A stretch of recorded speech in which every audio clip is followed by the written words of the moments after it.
actually been looking forward to this day for a long time.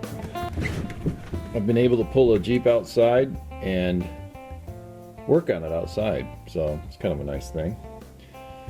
My speedometer just died. I'm not sure if it's the new speedo cable I ran to it broke or if this whole dial mechanism broke, so I may have to buy a whole new dial and gauges and everything, which isn't the worst thing in the world because the fuel gauge isn't working. Yeah, so no muffler on it yet, but we'll put a whole exhaust pipe and muffler on it eventually. But it runs, I mean, it runs and it rolls. Gotta love that. Seatbelt time. Here, one of the upcoming jobs is going to be to rebuild this carburetor. You can see how we've got a vacuum or leak down here. Fuel's coming out on the manifold, intake manifold, after passing through the venturi up here. So I think we're going to rebuild this, put a new gasket in down here. But it runs like a sick dog, but it runs, and I think it's just because the carburetor isn't getting the seal that it needs to get all the way through, probably. So. Alright, today we are putting in the coolant temperature gauge, and I needed to replace these fittings down here. And then this wire runs up into through the firewall and to the gauge that's mounted underneath the dashboard. As you can see, I've got the steering wheel mounted, I got the seats in. I got to put the center console in yet, and then once I get the center console in and all the seat belts then mounted, I'm going to remove the seats and I'm going to put bed liner into the bed of this tub. But there's the gauge for the temperature, engine temperature gauge, and this is that line that comes in from the firewall. Just need to hook up the wires for the lights, or the light on it, so that we can read the temperature gauge in the dark. Because of the fiberglass body tub, I needed to ground off to something else, or create some ground points for the wiring underneath the hood, as well as the lighting, the rear lights.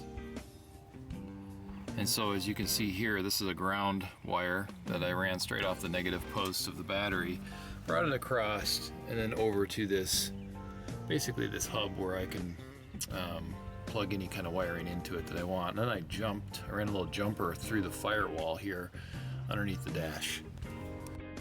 Underneath the dash, this is where it comes in, the little jumper wire. And I just have then these contact points here for ground for any of the equipment on the dashboard that need a ground wire.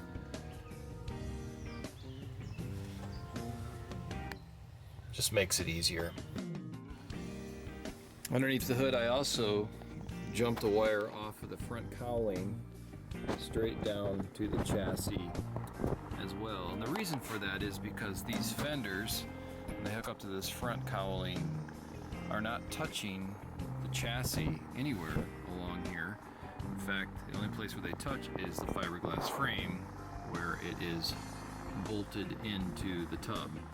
So that's the only place, is the fiberglass tub, rather, is where they connect, and so there's no grounding for them.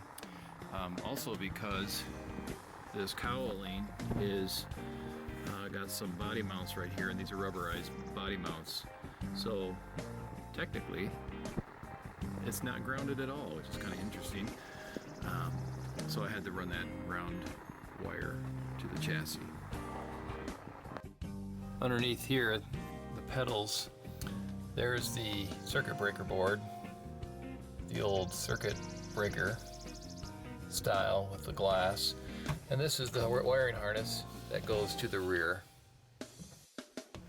Back of the Jeep, we've got these side lights and of course the tail lights on the back, and both of these are needing to be grounded as well. So the wiring harness comes back from the circuit board, and then you can see it here.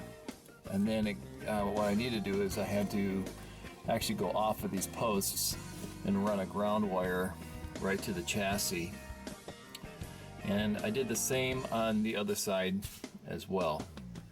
And the lights work pretty good.